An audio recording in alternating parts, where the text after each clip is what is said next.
Доброго вечора. Бугун в ефірі. Сьогодні прайм-тайм на телеканалі АТR. Я Христина Бондаренко, Сергій Щербина. Добрий вечір. І зараз в нашій студії є гості, з яких одразу буде зрозуміло, що говоримо зараз про антикорупцію. Це два члени Національного агентства з питань запобігання корупції Руслан Радецький та Руслан Рябошапка. Вітаю вас. Доброго вечора. Ну і перше питання, яке не можемо не задати, це остання новина. Журналісти з'ясували, що сьогодні з сайту НАЗК публічного реєстру зникли декларації працівників Генеральної прокуратури та Військової прокуратури України, тобто відомств Юрія Луценка та Анатолія Матіоса. Панове, що сталося? Де декларації? В кількості 90. Де вони пропали? Добре, якщо можна, тоді я вже поясню. Там декілька хвилин тому з'явилось повідомлення на веб-сторінці НАЗК. Я думаю, що, мабуть, треба було зробити це трохи раніше, щоб не було такого ажіотажу і такого шоку. Дуже коротко, історія полягає в чому. До нас звернувся головний військовий прокурор Анатолій Матіос із постановою про вжиття заходів забезпечення безпеки щодо працівників окремих військових прокуратур і військових слідчих. Ці заходи безпеки полягали, зокрема, в тому, що необхідно було вилучити інформацію про цих військових прокурорів слідчих, а також членів їх сімей. Ми, як виняток і тільки на певний короткий проміжок часу погодилися із необхідністю закриття цієї інформації. І, відповідно, дані були закриті щодо цього переліку осіб. Мені здається, там не 90, а мова йшла щодо 70 посадових осіб, військових слідчих, військових прокурорів. І ще раз кажу, що це міра чи захід є тимчасовим і винятковим. Наразі мають бути прийняті ще певні рішення НАЗК щодо того, яким чином взагалі регламентувати цю процедуру. Мова йде фактично про те, що в деяких випадках і свідки, і інші учасники кримінального процесу інформація чи розголошення інформації щодо них може призвести до того, що їхньому життю та здоров'ю буде загрожувати небезпека. Власне, Пане Руслан, наскільки це взагалі законна дія, на підставі чого Матіос звернувся? Це рішення суду, чи це прокурорський припис, чи що це таке? Це постанова, винесена ним як заступником Генерального прокурора, головним військовим прокурором. Є два закони. Один із них – це про державний захист працівників суду і правоохоронних заходів, правоохоронних органів. Інший – це про забезпечення безпеки осіб, які беруть участь в кримінальному судочинстві. На основі цих двох законів, власне, було винесено таке процесуальне рішення. Чи можна говорити, воно поки що скидається на те, як на вплив на незалежний орган? Дивіться, це процесуальний документ, який є обов'язковим. Тобто будь-хто може подати там завтра, умовно кажучи, це може зробити Юрій Луценко, так? Або там, Це може бути, і ми про це також говорили. Тому я саме початку сказав, що це захід є винятковим і він є тимчасовим. Необхідно буде дійсно розібратися з усіма представниками правоохоронних органів з тим, щоб не було реальних зловживань в цьому, тому що завтра може бути фактично вся правоохоронна система таким чином може бути закрита від публічного доступу. Власне, а яка інформація загрозує? Що саме будуть вилучати з цих декларацій?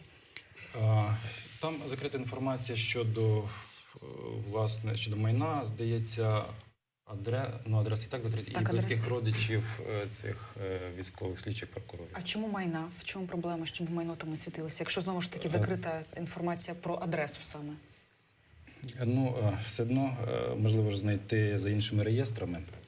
Наприклад, право на нерухоме майно можна знайти, де знаходиться це майно, а скільки мова йшла, власне...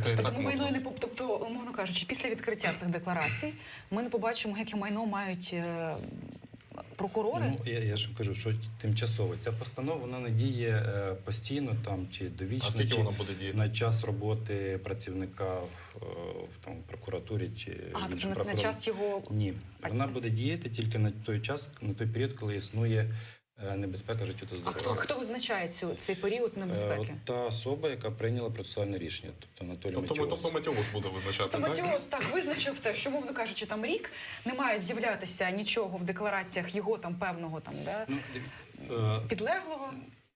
Може бути і така ситуація, тому я ж про це і кажу. Це рішення є винятковим. На даний момент ми не можемо оцінювати в НАЗК, наскільки дійсно існують підстави для того, щоб стверджувати, чи є загроза життю і здоров'ю. Оцінювати? Чи маєте ви право взагалі не виконати цей припис Матіоса? Про це йде мова, що ми зараз не оцінюємо цей процесуальний документ, але враховуючи про те, що можуть бути певні ризики, про які тільки що сказав, ми погодилися з процесуальним рішенням, але це рішення потребує також подальшої дискусії. Могли б і не погодитися?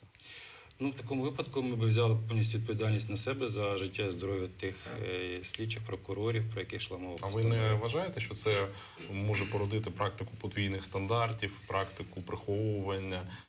Ну, вже про це я і сказав, і тому я зразу ж сказав, що є певні моменти, які обмежують наше рішення. Це тимчасовість і винятковість.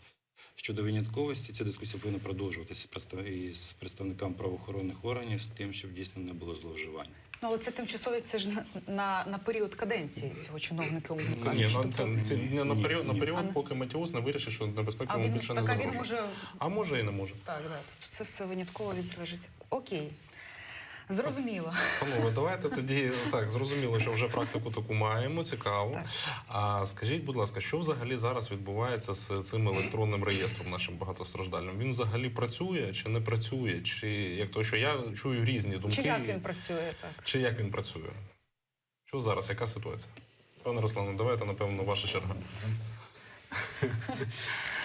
Да, приходиться відповідати на ті питання, які мав би хтось інший відповідати, на превеликий жаль. Наприклад.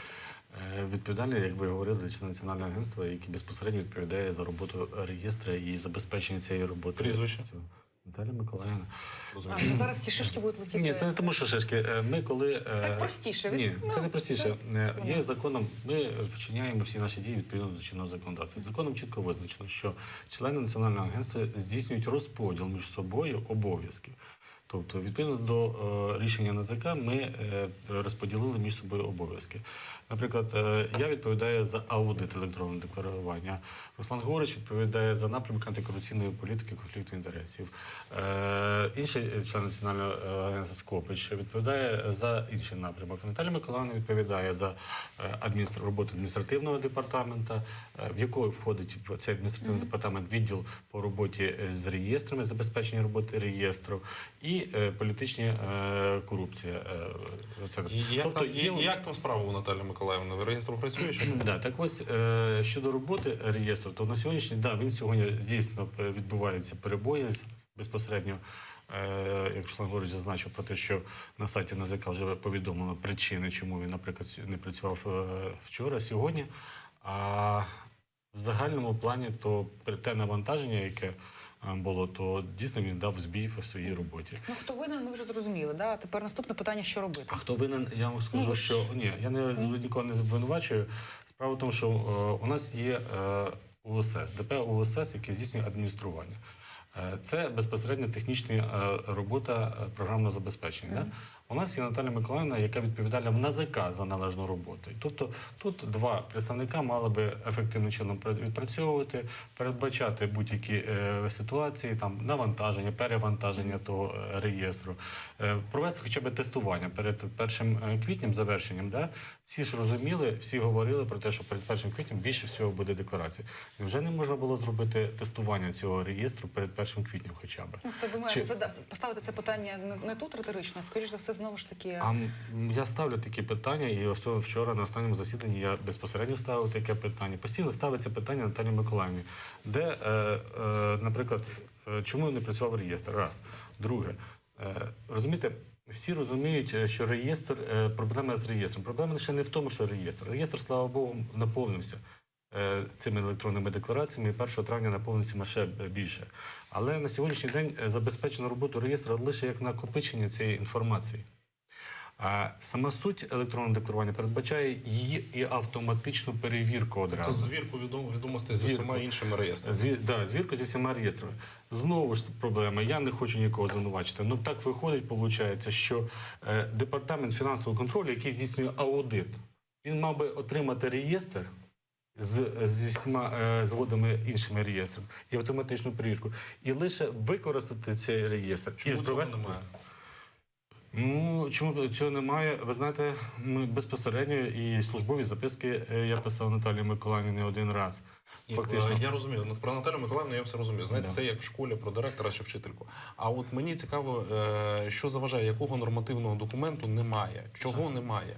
Чи програмного блоку немає до цього реєстру? Немає, не розроблений 4-5 блок, який здійснює автоматичну Хто його перевірку. мав розробити? Ну, дивіться, ви ж кажете не називати, хто мав би розробити. Ні, Наталя Миколаївна мусила його розробити? По-перше, треба було на технічне завдання тендер оголосити. зробити. У нас тільки на 26 грудня 2016 року було розроблено техніко-економічне обґрунтування, в якому зазначено ці 4-5 блок автоматичної перевірки. На жаль, як виявилося, я особисто не знав, хоча я, як зацікавлений в роботі цього реєстру, мав би знати. Але без мого відома хтось визначив, що автоматична перевірка в цьому ТЕО має з'явитися в грудні 2018 року. А хто це визначив? Звідки це А взялося? це визначило ДП УСС і Наталя Миколаївна. Добре, дивіться. Ну тобто до Наталії Миколаївни Корчак є запитання, так? Так, багато запитань, Так. на жаль. Але от зараз, знаєте, воно зі сторони так виглядає, ніби там знайшли ЦАПа відбувайла, на якого все. Ну, я просто вам дайте, я закінчу так свою думку, на якого все повісили. От перед нами ви двоє там членів НАЗК. Теоретично, як суспільство, да, як не журналісти, можливо, я там в дечому вас розумію, так? У мене до вас запитання. Ну а ви там для чого? Тобто, якщо ви всі питання, які ми адресуємо протягом там 10 хвилин, всі вони переадресовуються до Наталії Корчак. А ви, от вибачте, щоб що, Ви я знаєте, от коли перепрошую, да, за такою. ви правильно ставите питання, а ви? А ми безпосередньо зверталися до Наталі Миколаївни. Ні, ну почекайте, є ж керівник і відповідальний. Ми пропонували на засідання НАЗК внести ті ж самі реєстри, ту ж саму автоматичну перевірку в план роботи. Безпосередньо ми відпрацьовували це питання. Якщо говорити по реєстрам, які сьогодні отримано, то Департамент фінансового контролю, яким я здійснюю координацію, забезпечив прийняття принаймні 17 реєстрів. Залишилося податковий блок, 1 ДФ, це від ДФС отримати, і ще 3 від Міністерства юстиції. Я не чекав цього, що хтось зробить. Я знав, що потрібно робити перевірку, потрібно здійснювати роботу і безпосередньо долучився до того, щоб отримати ці реєстри. І слава Богу, ми сьогодні маємо ряд реєстрів, якісь вони ті, що відкриті, ті, що ми уклали угоди, меморандуми по співпраці. Ми маємо. Залишилося лише 5 основних ще реєстрів, за які ще йде, якби можна сказати, така боротьба їх отримати. Ну, дивіться, так воно знову ж таки, так? Тобто робота все одно, так, на загальну. Робота НАЗК паралізована, так? Ну, здебільшого, так? Ви продовжуєте отримувати зарплату, так? На запитання до вас, коли вас питають журналісти в тому числі, чи готові ви піти у відставку, тому що була розмова про те, що всі мають звільнитися, в тому числі члени НАЗК, ви говорите про те, що так, готові, якщо мені буде зовсім ніяк працювати. Ну, можливо, це не дослівна цитата, але от якось так воно звучить.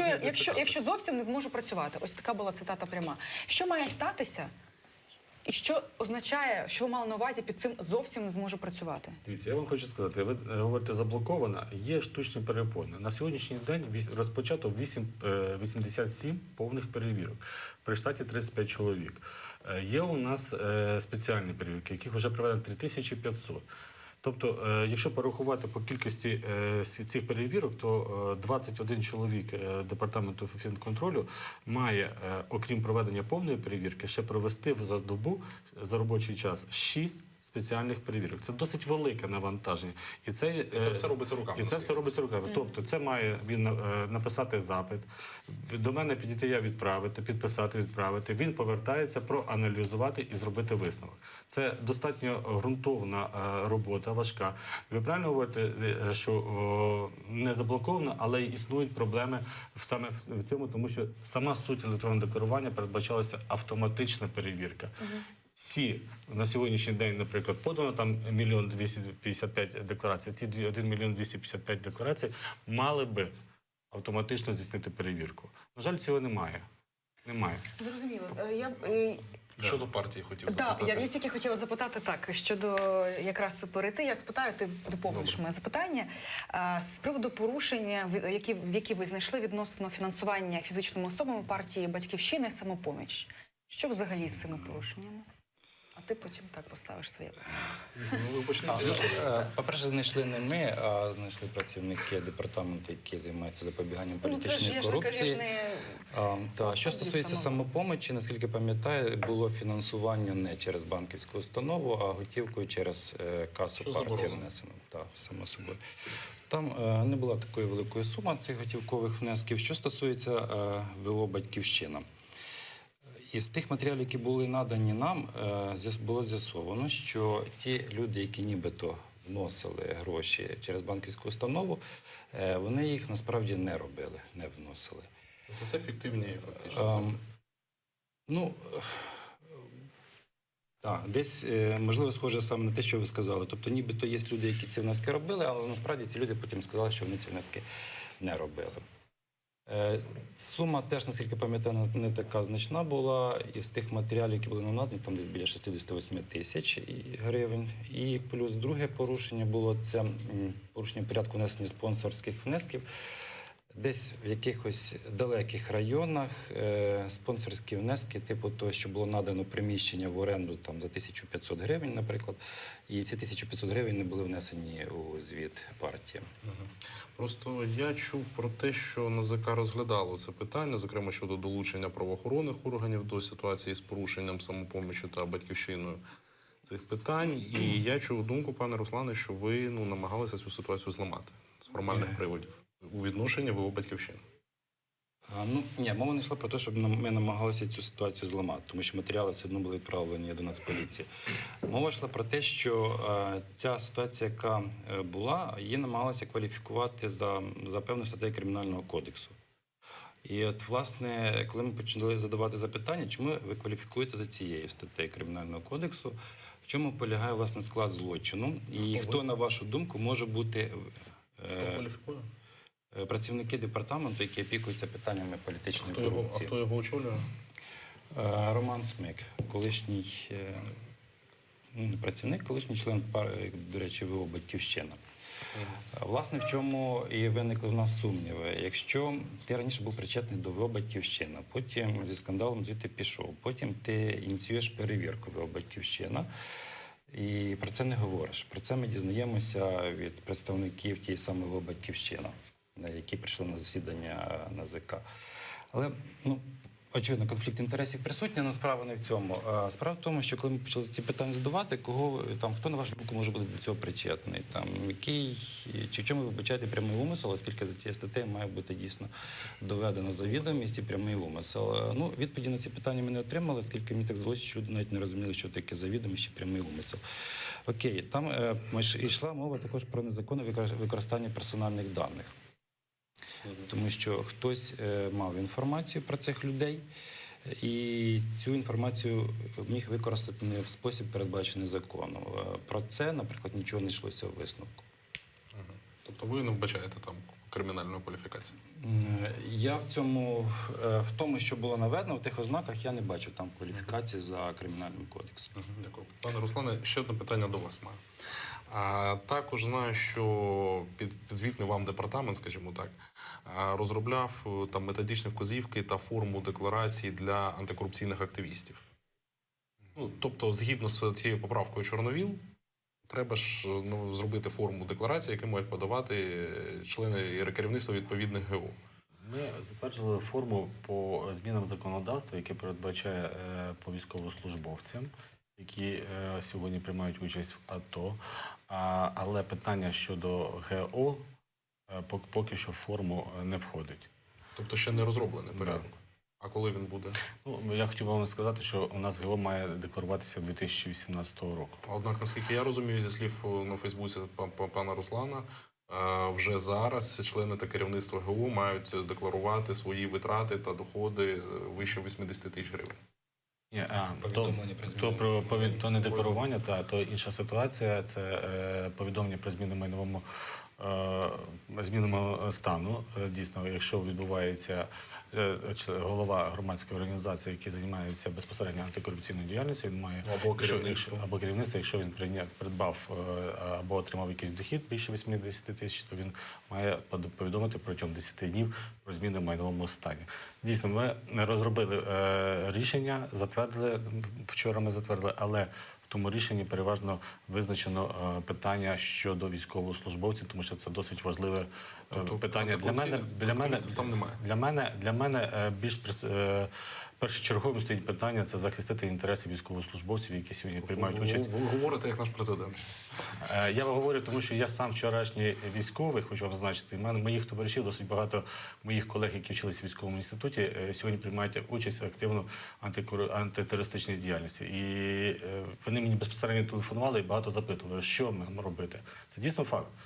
І тому, повірте мені, я розуміючи цю проблематику досить серйозно, і ставлю пріоритетним це питання. Ну, військовослужбовці зрозуміло, тут я з вами погоджуюся. А щодо антикорупційних активістів, чи розроблені вже відповідні вказівки, відповідні нормативні документи НАЗК? Нормативні, у нас є форма, порядок заповнення, і в цій порядку форми передбачено також всі інші особи, які мають бути подаватись про зміну в майновому. Але воно нічого там не міняє, тому що форма залишається одна і та ж сама. Ну, власне, я і чув, що ви просто взяли ту норму з поправки Чорновіла і її, скопіювали і поставили. Однак не визначали, хто такі є, і не давали методичних вказівок, хто такі є антикорупційні активісти. Як відрізнити там Христину чи мене від антикорупційних активістів? А ми ж не Конституційний суд, який може трактувати закон.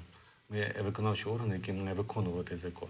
Якщо в законі чітко визначено поняття «хто» і «що», ми так само маємо вчиняти. А скажіть, якщо нам нададуть право трактувати, то тоді ми вийдемо за своє право і поле. А на вашу думку, визначено законом, хто такі є антикорупційні активісти?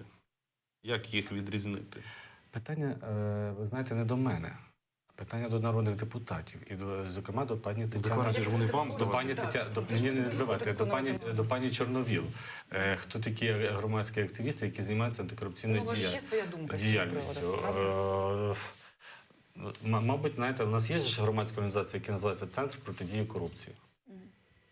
Ну, Шабунін постраждав, це я розумію. Я ж не думаю, що не буде, що декларацію буде подавати голова або члени громадської організації захисту інтересів якоїсь там осіб. Або пане Руслане, я наприклад на цю тему. Те, що було зроблено, воно неправильно принципово. Тому що той інструмент, який застосовується в усіх нормальних країнах для того, щоб боротися із корупцією, в нас його застосували навпаки. Тобто ситуацію перевернули фактично із ніг на голову. Як його застосувати моєму колезі, я, чесно кажучи, не знаю. Тому що норма настільки нечітка. Пане Руслане, я перепрошую, що я вас перебував, мені просто цікаво. А взагалі члени НАЗК про щось знають? Ну, крім Наталії Миколаївни. Ні, я знаю багато про що. Ні, я маю на увазі не про загальну ерудицію, а про роботу. І про роботу я можу сказати, що насправді реально застосувати цю норму так, як було передбачено законом, неможливо. Тому що немає чітких ознак, за якими можна визначити суб'єкта, на якого ці обов'язки поклали. Ну і відповідно, очевидно, що це порушує принцип правової визначеності, який є складовий принцип верховенства права. І тому тут пряма дорога до Європейського суду, і ця дорога може бути короткою і однозначною. Тому що Європейський суд однозначно визнає це рішення таким, яке не відповідає стандартам Європейської конвенції про права людини. І я щиро сподіваюся, що ця помилка, я сподіваюся, що це була саме помилка, а не умисел, не злий умисел, вона буде виправлена законодавцем, причому в якомога найближчим часом. Скажіть, перевірка вже до іншого, так? Перевірка декларації працівників СБУ почалася вже? До мене питання. Давайте. Да, тому що я відповідальний, як говориться, колегіальність, але кожен має нести відповідальність за свій напрямок роботи. Перевірка працівників СБУ у нас не розпочалася. У нас сьогодні розпочалася перевірка 24 суб'єктів декларування, які займають відповідальне та особливо відповідальне становище та з підвищенням корупційного ризику. Ми виходили із статті 50, хто перший стоїть, потім спускаємося вниз. Це у нас президент України, прем'єр-міністр і всі міністри Кабінету міністрів, тобто уряду. І 23 числа у нас завершується вже перевірка по даним суб'єктам декларування. Крім того, це суб'єкти, по яким проводиться повна перевірка, і вона є обов'язковою. Щодо, ви маєте на увазі до голови СБУ, вони також попадають в цей перелік повної перевірки і обов'язкової.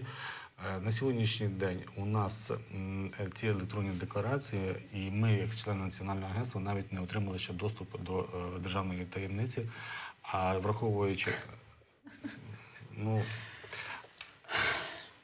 Вибачте. Да, це просто вже так. Враховуючи ту ситуацію, що в нас є закон, який визначає публічність особи керівного складу, і є нормативний документ відомчий, який ввів дані посади, зробив їх таємними, то, відповідно, ми маємо вчиняти, з одної сторони, ми маємо виконати закон, і з іншої сторони, ми маємо дотриматися збереження таємниці, тому що і відповідальність і там, і відповідальність там. Але на сьогодні нами розроблений вже порядок, який передбачений чинним законодавством, відповідний спеціальний порядок подачі електронних декларацій суб'єктами, які здійснюють розвідувальну контррозвідувальну діяльність. І він сьогодні направлений на узгодження, тому що законом передбачено узгодження цього порядку. Ми його направили на узгодження. На сьогоднішній день фактично вже 60% від цих органів нам надійшли погодження. І найближчим часом ми подамо на засідання НАЗК, приймемо цей порядок по електронному декларуванню даними суб'єктами. І, звичайно, ми після цього безпосередньо провіримо всі декларації даних суб'єктів. Тому до цього треба також підходити більш серйозно, без посмішок. Панове, ще одне питання. Це щодо того, що в НАЗК зараз є 4 людини і немає 5-ї людини від Верховної Ради, що заважає вам, наскільки я розумію, ефективно працювати. Тобто ви не можете зібрати кворум, ви не можете ефективно ухвалювати рішення, тому що у вас може бути ситуація 2 на 2. Скажіть, будь ласка, яка зараз ситуація з обранням 5-го члена НАЗК? Там 5-м членом НАЗК це не є квотою Верховної Ради. І, в принципі, ця посада не є нічиєю квотою. Навпаки, ця людина має бути рівно віддалена від будь-яких політичних, чи бізнесових, чи владних впливів. Хто подає? Конкурсна комісія, яка складається з 8 членів, і з них 4 члени – це громадськість, має відібрати 5-го члена. Вона мала би відібрати його ще рік тому, в принципі, тому що нас обирали ще 16 березня минулого року. В принципі, можна було тоді вже відібрати і 5-го члена, і, в принципі, таких проблем могло би не бути, особливо, якби це був би, наприклад, той самий Микола Хавронюк, який на той момент набрав найбільше балів. Рік пройшов, і досі 5-го члена НАЗК не обрано, і, в принципі, я можу сказати, що це є однією з причин, чому немає ефективної роботи в агентстві. Скажіть, добре, зрозуміли, що там багато нарікань, знову ж таки повертаємося до пані Наталії. Як процедурно, я так розумію, що її звільнити, вона тільки сама може звільнитися, правильно? Чи є якісь механізми, щоб її з цієї посади якимось чином усунути, якщо вона не хоче і буде до останнього триматися? Дивіться, нам треба розрізняти звільнення Корчак із посади голови і окремо звільнення її з посади члена агентства. Тобто мова не йде про те, що вона має піти з посади члена агентства. В законі є вичерпний перелік підстав, за якими її можна звільнити з посади члена НАЗК. Але мова, про що, власне, ми говорили, йшла про те, що вона має відмовитися від посади голови, оскільки як менеджер чи як керівник агентства вона виявилася, скажімо так, неефективною. Закон говорить, що голова обирається на 2 роки, але, в принципі, це не означає, що голова не може, усвідомлюючи власну неефективність і, я б сказав, навіть шкідливість на цій посаді, відмовитися від неї, подати добровільну відставку. Про що ми, власне, і говорили. Оскільки є, скажімо так, незадовільна оцінка як з боку уряду, так і з боку громадськості. Можна я задам? І це все так просто дуже часто лунало. Я би хотіла, знаєте, у вас запитати, на вашу думку, а чому вона тримається? От ви близько з цією людиною працюєте, бачитеся, не знаю, чи щодня і так далі. В чому сенс? В чому, на вашу думку, чому вона так тримається? В чому сенс, власне, вислуховувати оце все про себе? Справді, це ж має бути якась... І вона ж, вочевидь, розуміє, що це важко, їй важко, що є постійно такі якісь нарікання, але тим не менше. Мені важко на це запитання відповісти. Мабуть, є якісь особисті... Ви ж це розуміли, як? Чому? Я чесно скажу, що я дуже багато рішень, які приймає Корчак, я просто їх не розумію, не розумію навіть мотивів, якими вона керується, коли ці рішення приймає. Тому це десь належить, можливо, до тієї категорії рішень, які я теж не можу збагнути. Я би на її місці, очевидно, що зробив би те, що я сам пропонував. Ви там говорили з нею, знаєте, так по душам, чисто по-товариськи, як по-людськи. Пане Руслане, може ви знаєте? Може ви скажете, пані Наталі, як ви пояснюєте це просто? Напишіть ви вже ту заяву. Я хочу вам сказати, що я погоджуюся зі своїм колегою. Іноді важко зрозуміти Наталію Миколаївну і її діях. Тому що навіть вчорашній приклад, можу сказати, коли засідання НАЗК я особисто піднімаю питання щодо належності роботи реєстру і належності по проведенню перевірок. Наприклад, сьогодні підготовлені ряд запитів по суб'єктам декларування до інших міжнародних структур. Відповідно до Конвенції ООН по боротьбі з корупцією ми підготували разом з департаментом Руслана Ігоровича і подали Наталі Миколаївні до підпису, але вони проложили в неї майже 1,5 тижні і вона їх не підписала. Вчора я підняв питання, вона встала, пішла, закрила засідання.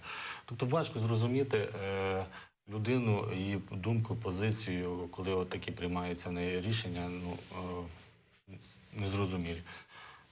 Але не можна сказати, що ми з нею на цю тему не розмовляли. Тому що я декілька разів ми намагалися говорити на цю тему, і, власне, там є такий однозначна і категорична відповідь – ні. Я з посади не піду. У мене є ще рік. Хоча не один раз вона говорила про те, що я за цю посаду не тримаюся.